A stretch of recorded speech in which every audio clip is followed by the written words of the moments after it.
Teremos agora a palestra 3, Governança do Plano Nacional de Caracterização, a demarcação das áreas da União. Convido ao palco o senhor Rafael Lopes, da Secretaria de Patrimônio da União, SPU. Seja bem-vindo, Rafael. Obrigado. Bom dia a todos presentes aqui.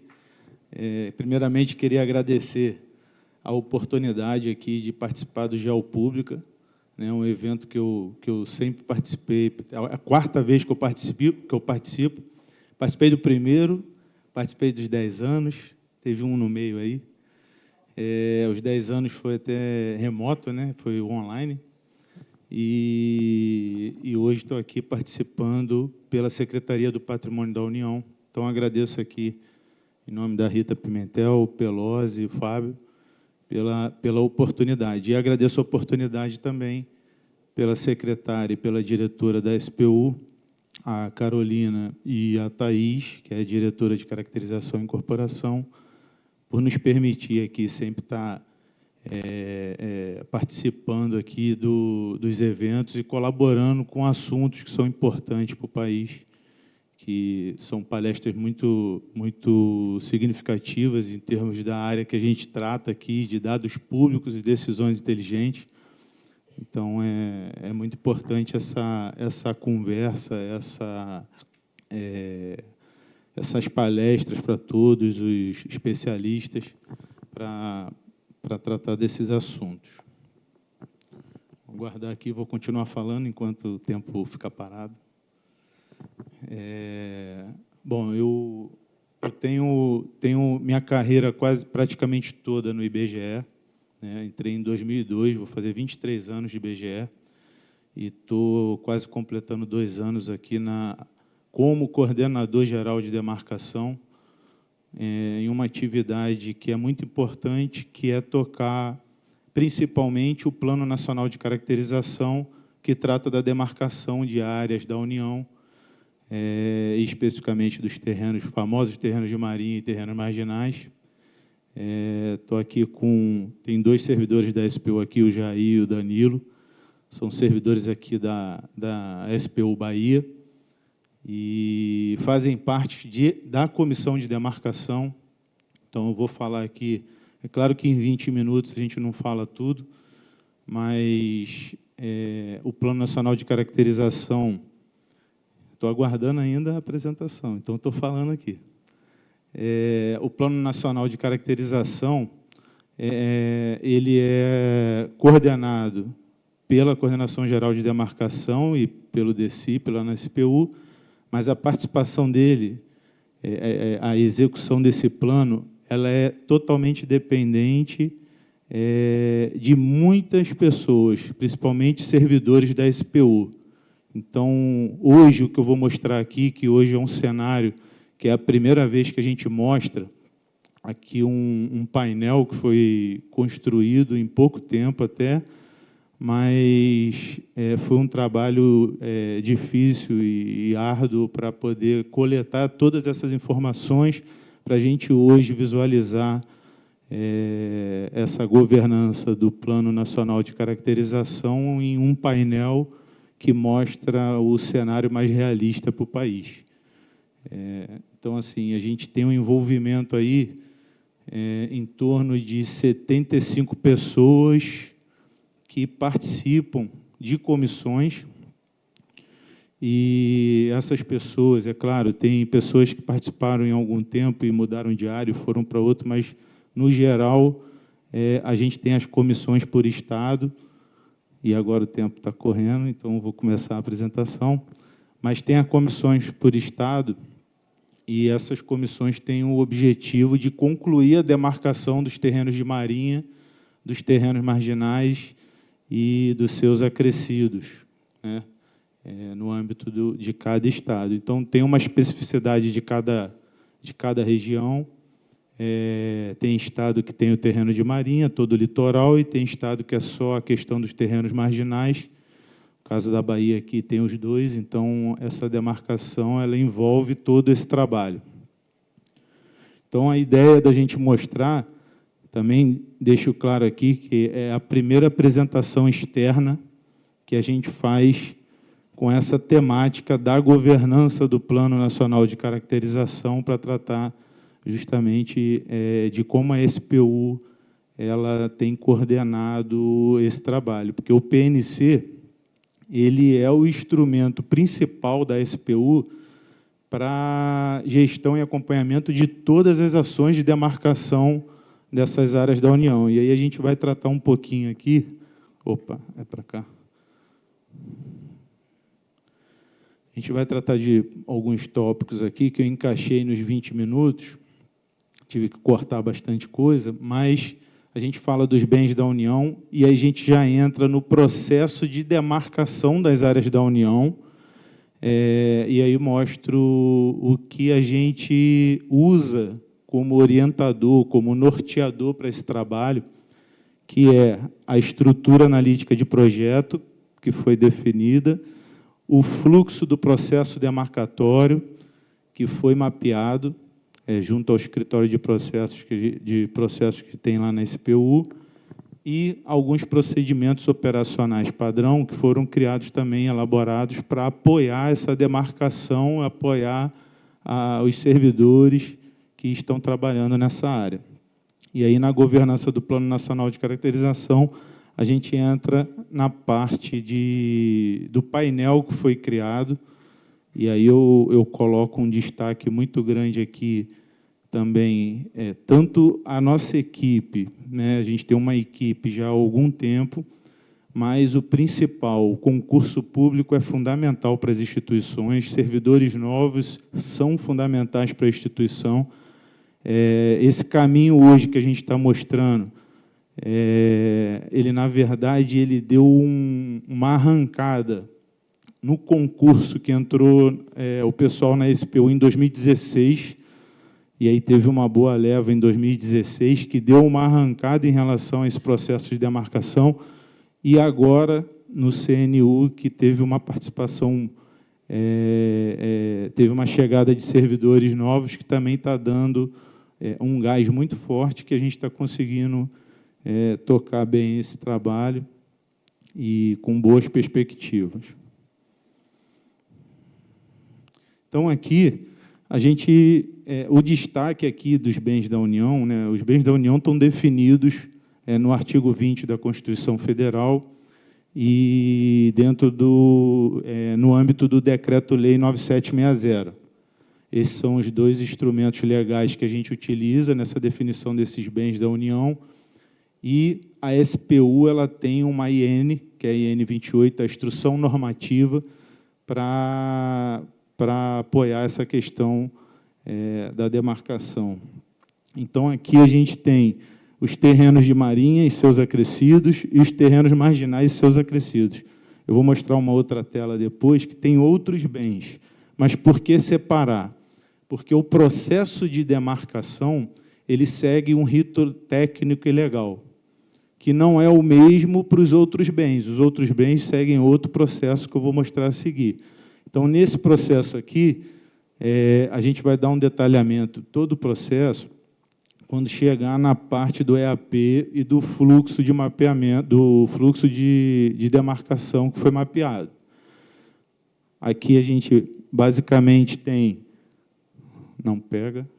A gente basicamente tem aqui, para o terreno de marinha, é definido a linha do pré-armar médio, referenciado a 1831. A referência está em lei, é 1831. Os insumos que são utilizados para a gente chegar lá chegar a 1831 ou mais próximo, com os insumos. E isso nos embasa para poder definir a linha do pré-armar médio. Então, a partir da definição da linha do pré-armar médio, contados para o terreno, para o continente, a gente horizontalmente conta 33 metros a partir dessa linha. Então, a gente tem a linha limite de terrenos de marinha e toda aquela área acaba sendo os terrenos definido como terreno de marinha e os seus acrescidos. Quando a gente trata da terrenos marginais, aí a gente já trata com outro regramento, que é definir a linha média das enchentes ordinárias, E, a partir dessa definição da linha média das enchentes ordinárias, nós contamos 15 metros para o terreno, para o continente, para a linha de terreno marginal, a linha limite de terreno marginal. Então, com isso, nós temos as áreas da União referente aos terrenos de marinha e aos terrenos marginais. Lembrando, todo esse trabalho que é feito pela comissão, ele está bem descrito na questão do relatório conclusivo, embasado tecnicamente, né? E a gente segue com o trabalho, tem um pós-demarcatório, que eu não vou falar aqui, que é um outro processo, é uma outra apresentação, mas aqui a gente está tratando aqui dos bens que são tratados no PNC, principalmente. Então, aqui são dois processos. Os itens de 3 a 8 são outros bens da União que, na verdade, eles não precisam seguir o mesmo rito do processo de demarcação, eles seguem o rito do processo de identificação direta. Então, a gente usa as imagens para definir lagos, rios, as ilhas, as praias, os manguezais, isso tudo é definido. Alguns bens desses, eles são identificados no âmbito da comissão, porque eles apoiam também o processo de demarcação, como é o caso de Mangue, né? Aqui na Bahia mesmo tem o caso de Mangue, que acho que recentemente foram a campo para ver essa parte. Então, é um processo que é feito de identificação direta, e aí não segue o processo de demarcação, e eu vou falar daqui a pouco a diferença. Aqui são só alguns exemplos, né? A gente tem ali o polígono de ilha, a praia, a questão dos mangues, ali no exemplo de identificação direta na Baía de Paraguaná. Então, o próprio espelho d'água, isso tudo é feito num processo de identificação direta. E, basicamente, no geral, assim, o processo de demarcação ele segue essas etapas. Você tem uma abertura da comissão, que já é um item, uma etapa, que na identificação direta ele não é necessário. Para a demarcação de terrenos de marinha e terreno marginal, nós temos que instituir uma comissão de demarcação, que é instituída pelo secretário ou secretária que estiver no momento, hoje secretária, que é a Carolina, e nós articulamos isso para a formação desses membros. Minimamente tem que ter 3 servidores da SPU, e normalmente a gente faz uma integração aí de unidade central com superintendências, e tem até hoje professores de universidade participando de comissão de demarcação. A outra etapa é o levantamento e aquisição de insumos, que é o fundamental. É uma busca, muito grande que é feita em relação a documentos históricos e documentos cartográficos. Então, assim, historicamente, é muito difícil, quando tem algum questionamento, de alguém apresentar algum insumo que seja diferente do que a comissão utilizou. Normalmente, a busca é tão grande que ela não tem outro caminho, assim, não aparece nada de diferente para esse nível de questionamento, em termos dos insumos que são utilizados. E aí vem um outro processo que também é obrigatório, que são as audiências públicas. Então, essa questão da audiência pública não é uma audiência já com a linha pronta, é uma audiência que é feita em todos os municípios que estão envolvidos na demarcação. Eles têm que passar por uma audiência pública que a gente conhece mais como APDAL, que é a Audiência Pública de Demarcação de Áreas da União. E aí essa audiência pública, ela tem a competência dessa audiência pública é do superintendente e o presidente da comissão, superintendente ou quem ele definir que vá nessa audiência, e o presidente da comissão ele faz uma explanação para a sociedade. Então, todos são convidados. A publicação desse edital da audiência pública ele tem que ser até 30 dias antes da ocorrência dessa audiência, e, após a audiência, ainda se aguarda mais 30 dias para alguém que queira apresentar algum insumo ou algum documento. E, após isso, tem o levantamento de campo, que aí se utiliza os nivelamentos de régua, a coleta de dados, a própria validação desses insumos e a definição da linha, e aí vem um posicionamento da linha, e aí entra um processo à parte, que é o pós-demarcatório, que a gente chama, que não é um foco aqui da apresentação, que é a notificação, etapa recursal e depois a incorporação dos bens. Essa é a estrutura analítica de projeto. Isso aqui, na verdade, nem é a estrutura, ela é a parte das entregas da estrutura analítica de projeto. Então, cada caixinha dessa aqui, eu não vou falar todas, isso aqui é só para mostrar, para ilustrar aqui o EAP, mas a comissão, cada caixinha dessa é uma entrega.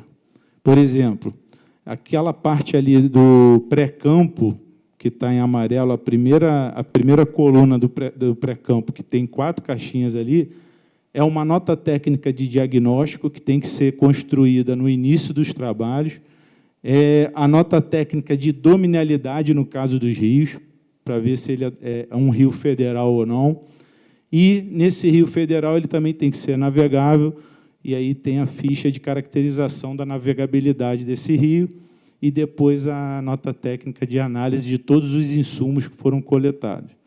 Então, isso é um pilar fundamental para a comissão, que dá um embasamento futuro para que a comissão e a própria coordenação geral, a própria SPU, possa responder qualquer tipo de questionamento. E aí vem outras etapas, vem a etapa de audiência pública, tem a etapa do trabalho de campo, né? A gente tem alguns equipamentos disponíveis para o campo, a gente usa os marégrafos, os linígrafos, a gente usa o GNSS, a gente usa o LiDAR, a gente tem vários equipamentos, os níveis, então são muitos equipamentos e muitas pessoas capacitadas para o uso desses equipamentos. E tem o pós-campo, e aí vem o posicionamento. E a gente entra no fluxo de demarcação. Também não é o foco aqui eu entrar em cada etapa do fluxo, mas é para todos entenderem o trabalho que é feito quando se tem uma área, uma demarcação concluída, a comissão passou por todos esses caminhos e por todas aquelas entregas da estrutura analítica de projeto. Não é um trabalho simples, mas é um trabalho que está mapeado. É um trabalho, uma atividade que ela cumpre um fluxo, ela cumpre uma estrutura, e cada etapa dessa aqui, cada caixinha dessa aqui, a gente entra na caixinha e a gente vê a atividade que tem que ser cumprida ali dentro do processo de demarcação. E esse fluxo ele é público. É só entrar naquele link ali e qualquer um pode entender do fluxo de demarcação que é executado pela Secretaria do Patrimônio da União. Aqui são os procedimentos operacionais padrão, também não vou entrar no detalhe, mas, por exemplo, foi necessário para o cálculo das médias das enchentes ordinárias. Como é que faz isso? Tem um POP dizendo como é que se faz esse cálculo. Tem a questão da materialização dos pontos de controle que são feitos pelas comissões. Então, foi construído um POP para isso. Isso tudo não é coisa nem do ano passado, nem de agora, ele foi publicado no início do ano, mas isso tudo foi aprendizado desde lá, mais ou menos da leva que entrou em 2016, e o resultado, a partir ali de 2022 para frente, ele, na verdade, foram criadas essas padronizações e foi sim, melhorando cada processo desse que era executado, e hoje a gente segue aqui essa padronização. Tem um outro também que é, por exemplo, uma das entregas que é a análise dos documentos históricos e cartográficos, tem lá o que a gente tem que fazer, onde a gente tem que entrar, onde a gente tem que seguir. Isso tudo está disponível para a sociedade, ele está público. Tá? Então, são 7 hoje POPs, e tem mais 3 que a gente deve publicar esse ano, que é o tanto da LPM, da qualidade dos dados. Então, tem mais 3 aí para surgir. E aí a gente entra na governança, sobrou aqui 4 minutos, é muito rápido, mas a governança do Plano Nacional de Caracterização.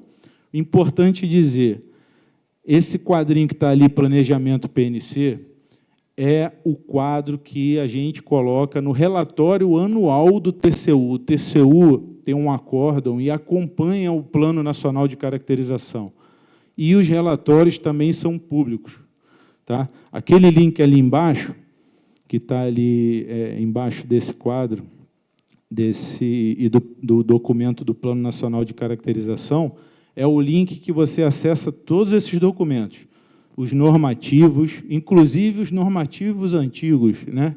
Mas o vigente, que é a IN 28, o próprio decreto, Lei 9760, os relatórios que são enviados para o TCU anualmente, as APDAUs, isso tudo está lá. Os editais das APDAUs, 23, 24 e 25, estão todas lá.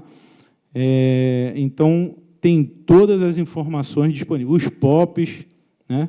E está tudo lá disponível. Hoje, em nível nacional, nós temos 5 estados que concluíram a demarcação, e com a abertura recente de outras comissões que faltavam, que no caso é aquele 25 e 26, hoje é até a primeira vez que a gente fala essa informação, a SPU não tem mais comissão para abrir em nenhum estado. Todos os estados iniciaram o processo de demarcação ou já estavam em andamento. Então, o nosso trabalho hoje é buscar a conclusão do Plano Nacional de Caracterização. E, nesse caso aqui, isso muito foi possível. Teve uma servidora que chegou e, em conversas com a equipe, ela conseguiu, rapidamente, com o apoio dos outros servidores, de buscar informações dessa demarcação que já tinha sido feita pela SPU e do que estava sendo feito. E a gente conseguiu montar um BI, um painel aqui de governança, que tem essa cara aqui, ele é interno, é a primeira vez que a gente coloca isso publicamente. Ele, na verdade, é um painel interno ainda. Ele provavelmente vai ser feito um encontro temático interno ainda na SPU. E a cara dele é essa. Hoje a gente tem esse cenário, né? Até 2022, para se ter ideia, a linha do pré-armar médio tinha 11% no Brasil de demarcação, até 2022. Hoje, agora, nós temos 58% e fechando a entrega que a gente vai fazer, que antes se entregava esperando o estado todo terminar, e, ano passado, fizemos um parcial anual, e aí, no início do ano, a Coordenação Geral de Demarcação elaborou um ofício circular, e esse ofício circular definiu 3 entregas. Então, as comissões hoje entregam em 3 meses do ano. Isso tudo está identificado, ninguém determina. Nós não determinamos a entrega, nós buscamos concluir a demarcação no Estado, e a comissão informa qual é a entrega que ela pode fazer nessas janelas. Isso é uma informação que a comissão entrega. Então, hoje, a gente está ali no 58%, estamos fechando a entrega de agosto, a gente está em setembro em ajuste, e é normal, é para ficar num ajuste mesmo até o mês seguinte, e esse ajuste ele vai alavancar ali para em torno de 65%, e a gente tem uma entrega em novembro. Então, no caso, se vocês repararem, de 28 para cá, isso tudo só foi possível pelo trabalho que o pessoal já fazia nas comissões que estavam em andamento, e hoje, com a chegada de novos, a gente tem como reforçar essa atividade. No caso da Lemel, que é a linha média das enchentes ordinárias que origina o terreno marginal, ela, na verdade, até 22 era 4,8. Era 4,8. Tem estado que nem tem Lemel. E hoje, também nos ajudou muito, é o parceiro potencial que a gente sempre teve e vai manter, que são as universidades. Tá? Muitas das vezes a gente tem uma força muito grande, e essa força muito grande de pesquisa, de criar uma metodologia, com a geotecnologia que a gente tem hoje, com os dados que a gente tem hoje disponível, é a universidade que está do nosso lado nessa parceria. Então, a gente tem a parceria com a UNB, a gente tem a parceria com o IFSC, a gente contrata os servidores, muitos deles têm um curso específico de georreferenciamento rural, que é feito anualmente, e a gente já passou de 60, 70 servidores capacitados. A gente tem a parceria em relação à geração, à elaboração de metodologia para se definir uma linha média das enchentes ordinárias. A gente tem a UFPR é parceira nossa também, que trabalha lá com a questão até do mapeamento a laser, e tem professor da UFPR que está em comissão. A Silvana está até aqui, que conhece o professor, ele participa com a gente. A gente tem professores que estão entrando agora em comissão nova, em nova parceria, que vai ser o estudo no bioma Pantanal, que é bem complexo para a questão de demarcação. Então, isso tudo nos permitiu a dar celeridade, mantendo ou melhorando a qualidade. Esse é o que é o fundamental. Ninguém vai fazer nenhuma parceria para fazer só rápido, ninguém vai fazer isso. É fazer com celeridade, mantendo ou melhorando a qualidade. Tá? Então, esse é o ponto. Hoje, esse é o cenário de percentual, não está atualizado, aqueles percentuais, porque a gente está no fechamento. Mas isso logo vai estar atualizado, eu já sei os números, mas ali é só quando fechar de vez mesmo. Quando tem o posicionamento da linha de demarcação, aí a gente publica. O tempo está esgotado, mas também está mais para o final aqui. Aqui é o cenário Bahia. A gente tem 2 servidores aqui da Bahia, o Jair e o Danilo, que agradeço muito, foi muito bom ter vocês aqui. E a gente tem um trabalho conjunto, né? A gente sabe que nas superintendências, do caso deles, quando são da superintendência, eles não estão envolvidos só com demarcação, eles têm várias frentes, então eles tocam o trabalho arduamente para ter essa entrega, né? E essa entrega ali, ela vai começar a resultar agora, porque a Bahia ela não tinha nenhum ano de comissão, e, normalmente, quando chega ali dos 10 meses para frente de comissão, é que dá a possibilidade de iniciar as entregas. E aí, no caso aqui, vai ter essa definição de um escopo, pode ter um ajuste ou outro ali daquela demarcação, mas a Bahia já está começando a entregar a partir de agora, de agosto, está em fase de entrega, e novembro também vai participar. Então, ali é só para mostrar que o painel nos permite visualizar por estado. A gente pode visualizar pela Amazônia Legal. Esse painel foi construído, desenvolvido pela servidora Daniele, que é lá da nossa equipe, e ela chegou recente. Então, o apoio por trás disso aqui dos outros servidores, que é buscar todos esses dados para a gente ter esse painel o mais realista possível.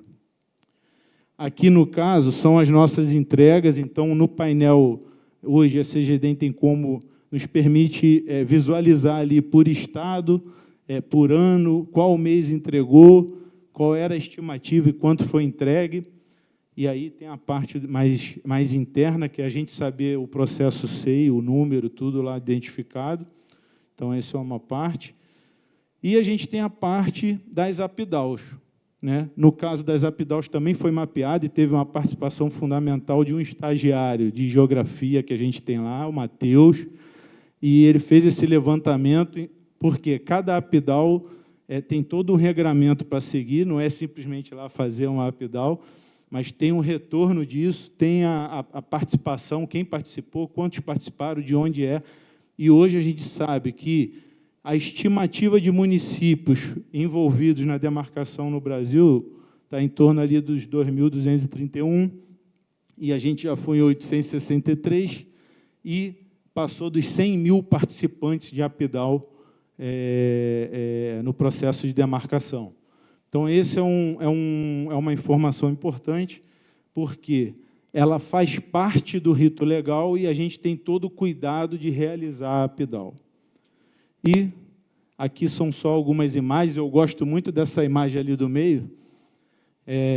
Acho que eu vou chegar mais perto aqui, só para finalizar, que é essa aqui, que lá em cima a gente faz, ali está mostrando como é que foi demarcado o terreno de Marinha e depois como ele é colocado hoje, porque ali é um aterro, né? E o aterro vira um acrescido de Marinha, pela referência de 1831.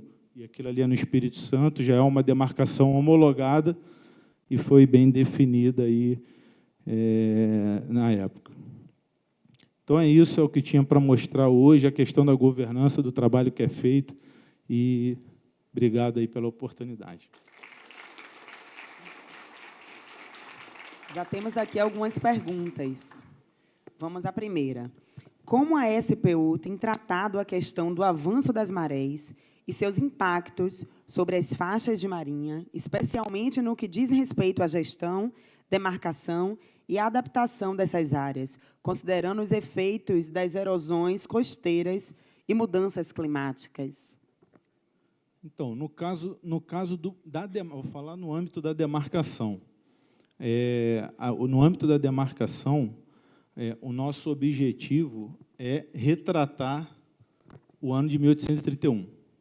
Né? E a gente usa esses insumos e todo esse trabalho técnico para se demarcar e definir o posicionamento dessa linha do pré-mar médio, dessa linha média das enchentes ordinárias. Então, assim, hoje, quando tem um processo como esse, ele, na verdade, é tratado em outro momento. Então, assim, em termos de processo de demarcação, a gente está sempre buscando os insumos cartográficos, históricos, os documentos históricos, para se definir. Então, para nós aqui, não tem um tratamento específico para esse tipo de processo. Vamos à segunda pergunta. Sou Cláudia Guzmão, bom dia. Sobre os bens da União, com relação aos recursos subterrâneos aquíferos, cuja influência esteja perpassando mais de 3 estados, este dar-se-ia como um bem federal ou estadual? Se estadual, qual dos 3 estados seria o gestor majoritário e qual o critério utilizado para mensurar e destinar essa gestão? Eu vou confessar que eu nunca peguei um caso assim, mas vou dar o exemplo aqui da complexidade que a gente tem em alguns pontos. A gente tem o caso de Ilha de Marajó, a gente tem o caso do bioma Pantanal, a gente tem muitas áreas complexas na Amazônia, né, no Amazonas, no estado do Amazonas, e, na verdade, quando a gente trabalha essas áreas, a gente busca criar alguma metodologia que melhor represente as linhas que vão apoiar essa demarcação. No caso do Pantanal, a gente está fazendo uma parceria com a universidade para também se desenvolver uma metodologia para representar ali. E do Amazonas foi outra parceria que criou uma metodologia que, inclusive, vai nos permitir a conclusão. O Estado do Amazonas ele conclui a demarcação esse ano, então foi o que permitiu a gente tratar esse tipo de assunto. Vamos lá, terceira e última. Parabéns pela apresentação. Visa ao servidor público e não à reforma administrativa. Como a aprovação da lei que autoriza a criação de resort no litoral impacta a atuação da SPU? Então, vou falar novamente pelo processo de demarcação. A gente, no caso, existe um processo de demarcação. Quando é definida essa área, como a gente mostrou ali, depois tem esse cruzamento com a base atual, e tanto resort, imóveis, que são os interessados, né, que, na verdade, são considerados os certos e incertos, eles fazem parte de um pós-demarcatório. E, na verdade, esse pós-demarcatório, ele também está definido. A gente tem um link público com o processo mapeado, tanto da notificação quanto da impugnação.